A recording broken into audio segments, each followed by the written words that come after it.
Hi, Karen from Quantum Heart Awakening. This will be a Divine Feminine check-in. So let's drop right in and get to it. Okay, feminines. This is a time where you are being called to lean on your spiritual life, your spiritual practices, your soul team, your spirit crew. This is a time of grounding and honoring that the chaos and the darkness around you. This is not a time of gathering information or forcing an integration process that is not ready to happen yet. This is a time of sinking back into your body. Some people call it the back body, right?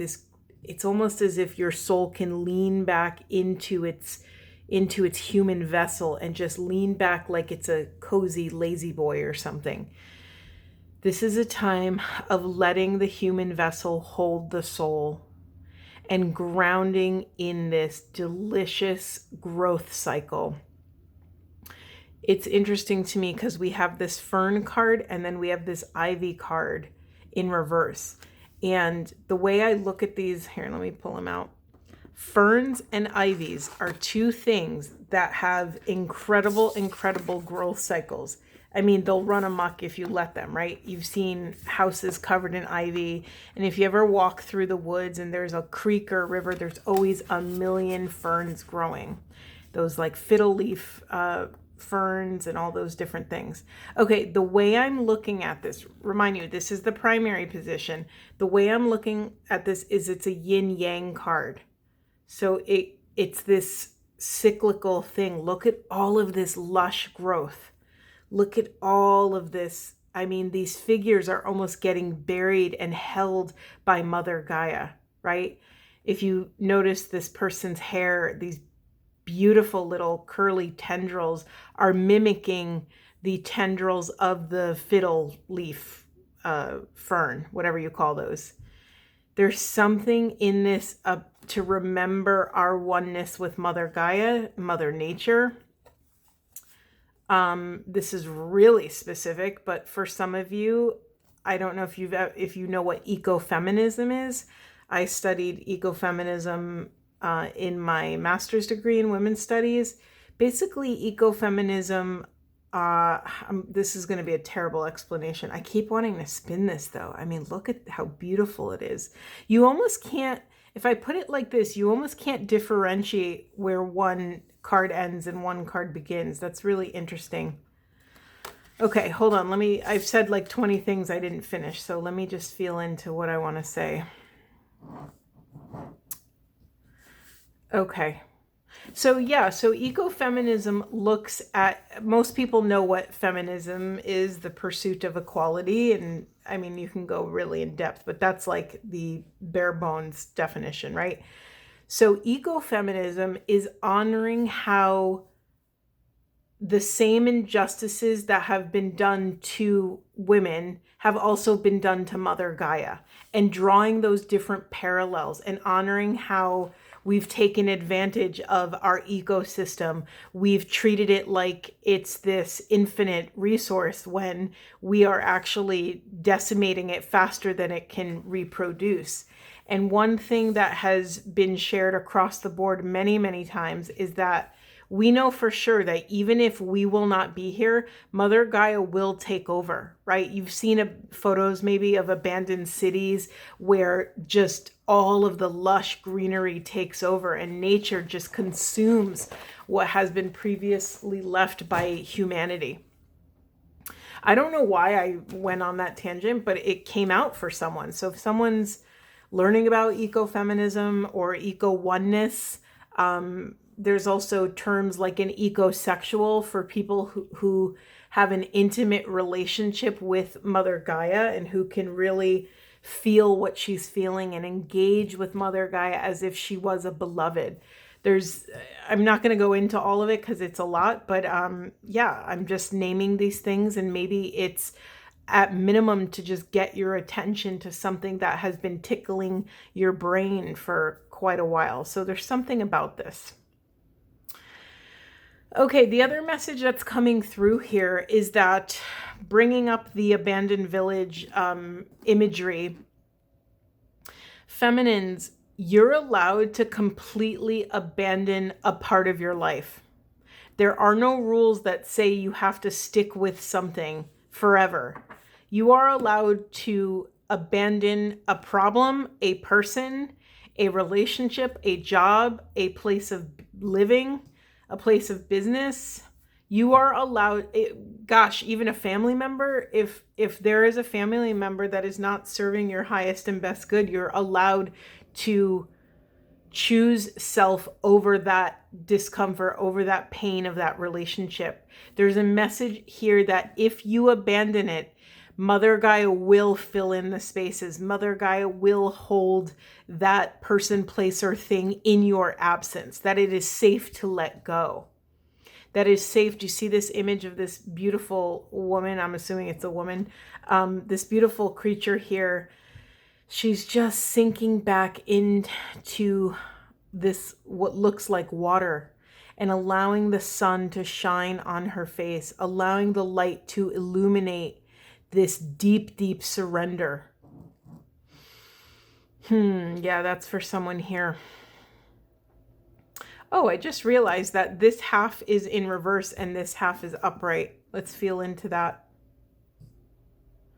In the reverse, we have darkness, gatherer, and abundance. For me, this is not a time of excavating more information. This is a time of deep surrender. And if you are in darkness, it's a time of even greater surrender, to allow that darkness to be there, to vibrate any emotions or energy that wants to move through your body. And I honor, if you're a highly sensitive person, an intuitive, empathic individual like myself, a lot of this emotional debris, whether it's ours, others, or planetary, collective, it can tear through the body.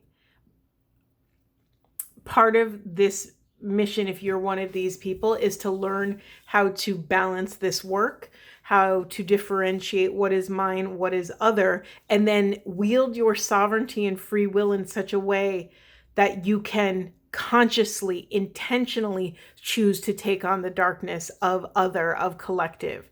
That is sacred work. And I'm not saying that no one should be doing it. I think we owe a massive, massive gratitude to the spiritual people that are holding the planetary energies in balance and maybe not getting anything in return. Maybe that's just their mission they came here to do. However, if we're not conscious of this, it can deplete our body, mind, spirit. We can quite literally run out of energy to fuel our daily life. So really check in with self. And if you're in a place of pain or turmoil, chaos, upheaval, your only job is taking care of your vessel. Take care of your body. Honor what you put into it. Honor what you surround your body, mind, spirit with, and really nourish self. Okay, let's see. Let's get some questions. Bear with me while I shuffle. Okay, Spirit. Anything else for Divine Feminines? Anything else? It's so funny when Spirit gets ahead of me. It's like I don't even have a chance to answer the question, but of course, they know where I'm going with it. Anything else, Spirit? Anything else for Divine Feminines? Anything else? Let's get it all out. Okay, beautiful. We have a cosmic card here. We have the star card. Okay, I will read that after. That's the unconscious. Let's just honor what's here. This cosmic star card is always my nod to the universe. And look, I was just going to say, so that we remember where we came from and where we will return to. What eternal knowing can I access in human form? Ooh, that's a loaded question. Let me get all of this out and then see what's here. Let's start with the reversal. What is mine for the doing? And it was in reverse. Okay, so this is a boundaries card. So feminines, I'm going to continue to talk about this in every other reading. Consent and boundaries. Where are you betraying self by crossing your own boundaries and not fully consenting to an experience? Do you find yourself that you are pulled into, I don't know, organizing the PTA meeting or organizing the birthday party at work? Or do you find yourself getting pulled into people, places, things, projects, ideas, plans that are not a full embodied hell yes for you? So you're being called to access this higher discernment. Notice this seer card. She has no eyes. She has no pupils. This to me is someone who can look inward. It's almost as if her eyes went, flipped and are looking within. And so how can you look within and tune into source consciousness to support you on your journey? And sometimes this is just as little as bringing your awareness to your body in the present moment when the decision needs to be made. So if someone puts you on the spot at work, can you access your internal awareness? Can you bring presence to your body? Because your body will always tell you whether or not you want to do something. Here's the thing let me place myself appropriately in this narrative. I am a recovering people pleaser. I'm a textbook empath. It broke my heart. I was one of these kids who was like crying for, a dead worm on the sidewalk. It took me my whole life. I am now 39 to, and I still have moments where I fall back into those kind of people pleasing savior mode energies. And I had to learn how to ground and to call my spirit back from places it didn't belong and ask myself, is this action of the highest and best good of self and the planet? If by taking this action, am I abandoning a piece of self? Am I harming my body, mind, spirit by taking this action? Do I have the bandwidth, the strength, the energy to do this? Or is my plate full? Is my plate full? And let me tell you, let me just say this directly to some of you. You're allowed, it's sad I even have to say this, but you're allowed to say no to people, places, and things that need you when you have an open schedule. You are allowed to honor that time of void space, that time of quiet, that is a priority to it. You're allowed to make your health and wellness a priority. You're allowed, even if you go home and lay in bed and do absolutely nothing, you're allowed to decline plans. You're allowed to decline more responsibility at work or more responsibility in your family. You're allowed to let people down. And more often than not, the hardest part of letting people down or saying no is often sitting in that discomfort, right? And remember, that's your discomfort. That is not someone else's. That is your discomfort that you're responsible for. So in order to become a hospitable host to your soul has to trust that you will take care of the vessel. So your soul has to trust that you will not cross your own boundary. So that once the soul trusts that you are a diligent steward of your vessel, then the soul will start to steer your life in an aligned, resonating way. So again, what is mine for the doing and what is other? It was in reverse. This is boundaries. Okay, let's move on. What else do we have here? Remember, we have this cosmic card. So this is a nod to our quantum existence. This is a nod to oneness, right? We are just one thread of this grand cosmic quantum tapestry. And everything you think, everything you do, everything you say, everything you don't do and say affects the entire tapestry. So let's call our awareness back to our true power. Honor how much power that you truly have. Honor how much, honor the truth of how much you can actually affect the collective. Let's not be naive here that we don't matter, right? We all matter. We're all part of one consciousness. Like I said, every thought, every feeling, every action, every non-thought feeling action affects the collective. Okay, I don't know why I went on that tangent, but let's see what else is here. I'm just going to let's just talk about everything and then we'll drop in and see what's here. We have liberate, what reminds me I am free. We have turn, what is next in my becoming. We have protect, how can I safeguard what is sacred to me? And remember, what eternal knowing can I access in human form? Okay, beautiful. This is kind of coming off of this cosmic card, right? The eternal knowing that we can access in human form is that we are one piece of a grander tapestry, right? We are one piece of the collective.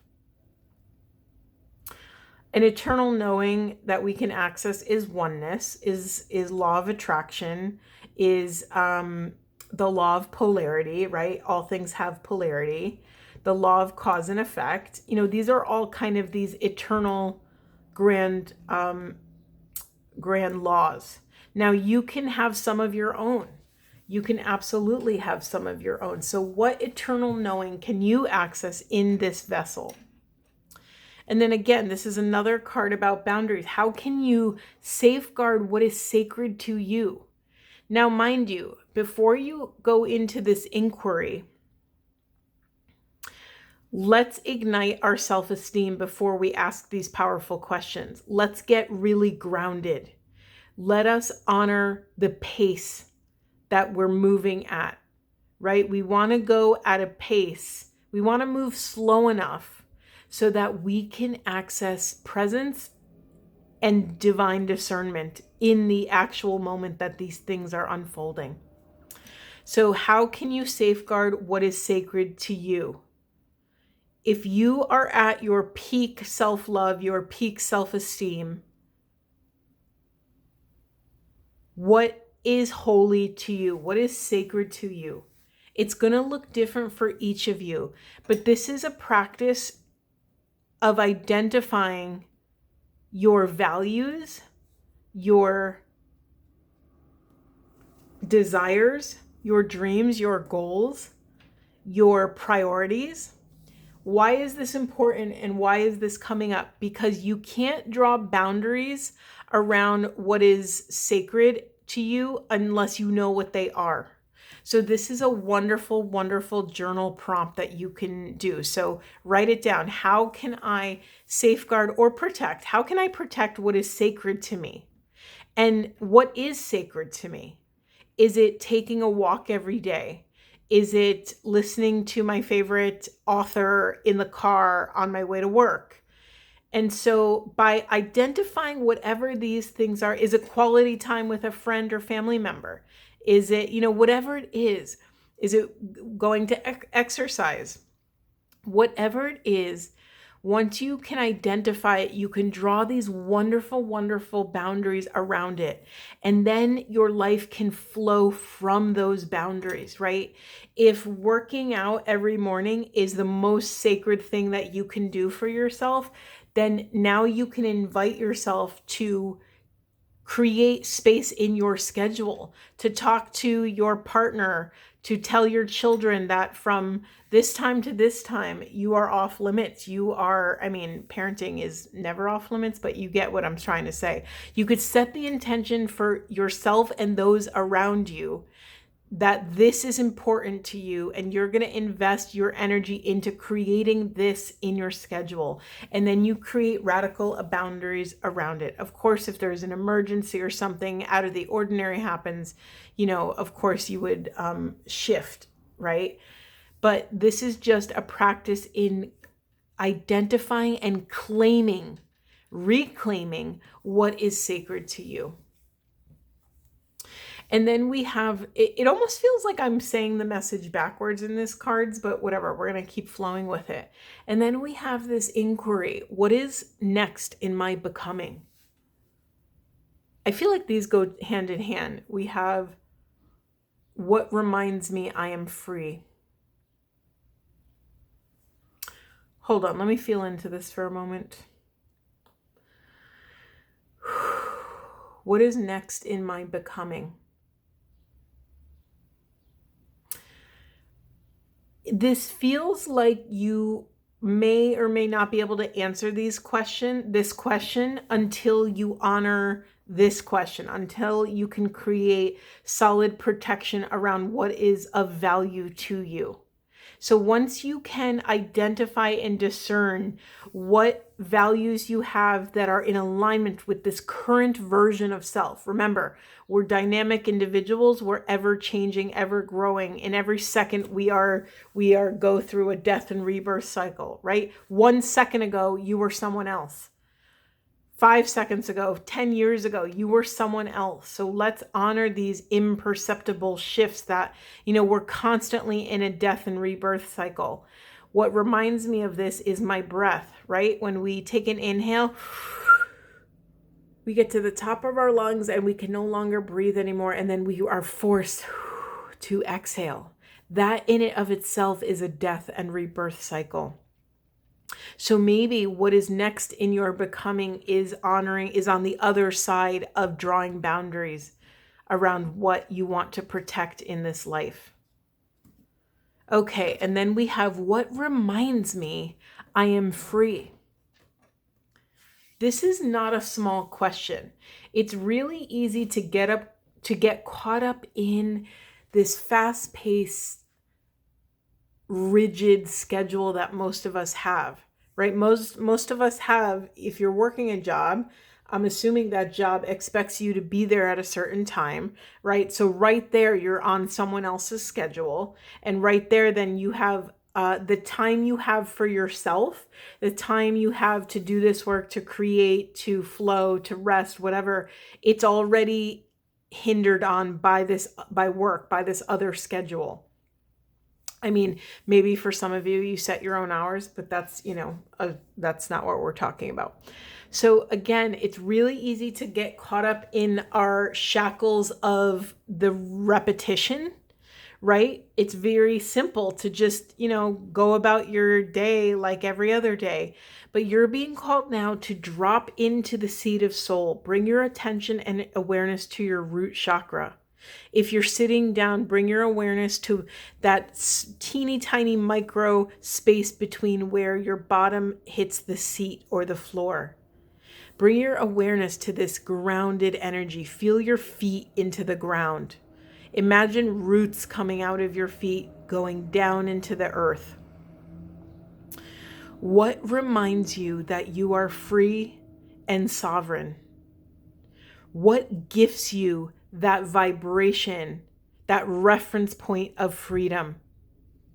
For me, you've heard me talk about dancing 100 times, but for me, there's this moment when I'm dancing ecstatically, let's be clear, ecstatically dancing, where I completely surrender to the play and the music and the mystery of what my body wants to do, and surrender to how my body wants to come into relationship with the music. It's almost like, as I am in the role as the divine witness, I am not in control of those movements or choices. I am watching my body make those choices in real time. And there's a moment there when I'm deep in it where I transcend something and I completely surrender to the flow. My heart opens, my inner child comes out to play. I feel one with the universe. Sorry, I'm getting emotional because this moment in feeling is so profound. It's so profound. It is a type of worship. It is a type of glory to drop into our human existence, to honor our spiritual connection, but to also have the awareness that we are a human. We have all of this. We have this whole entire body to express and feel and taste and touch and sense and hear. To come into relationship with the world around us. And we forget that because we get stuck in these patterns, right? We get stuck in these rigid ways of existing and relating to the world around us. So I ask you again, what reminds you that you are free and sovereign? What is that thing for you that sets you free? Some people say it's making love. And that's a really beautiful thing. And let's honor the power of lovemaking, right? These are the same energies that are involved in creating life. Let's not take that lightly. Making love and coming into union with another vessel is absolutely a death and rebirth cycle, is absolutely a spiritual practice. This coming into union. And if you're on the spiritual path, and if you're on the twin flame path, you know the power of these things. You understand and respect the power and the magnitude of these forces, right? We are here to anchor these energies in a healthy, balanced, grounded way to bring integrity to this path, right? Not many people value sexuality. You know, it's been taken advantage of. It's been raped and pillaged and all the things. It's been colonized. It's been brutalized. It's been demeaned and degraded. And so I just got full body chills, and I'm just feeling the pain of that, the pain that we're living in this kind of bubble. So for some of you on the spiritual path, you're here to do this work of anchoring sacred sexuality. This is what hierogamy is. This is the marriage between gods, right? The marriage between gods and goddesses, or goddesses and goddesses, or gods and gods, whatever. We are here anchoring this higher template of relating. We are holding higher standards, and those standards begin with self. We can't possibly bring these standards and boundaries out in the world until we first can have them within our own self. So honor your vessel, honor your sacred sexuality. This is a narrative for some of you. Are you letting people, places, and things touch you when you are not in consent with that touch? And I'm not just speaking intimately or sexually here. I'm talking about, does your boss pat you on the shoulder every time you do a good job and it makes you feel uncomfortable? You know, does someone touching you at the grocery store and touching your belongings make you feel uncomfortable?